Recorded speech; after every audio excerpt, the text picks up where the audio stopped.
सहा समाज म्हणून हे देशातलं पहिलं विषय असेल की ज्यामध्ये आपण एकत्रित मिळून हे कार्यक्रम करतोय. शासन स्तरावर करतं, परंतु समाज सुद्धा त्याच्यामध्ये सहभाग घेतोय.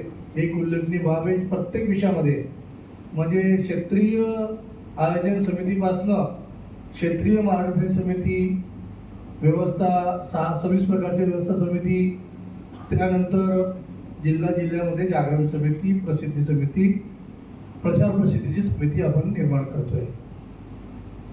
त्याच्यामुळे मला असं वाटतं की आपण आता पुढे डिटेलिंग समितीने जाऊया की ज्यामध्ये डिटेलिंग कार्य कसं असेल.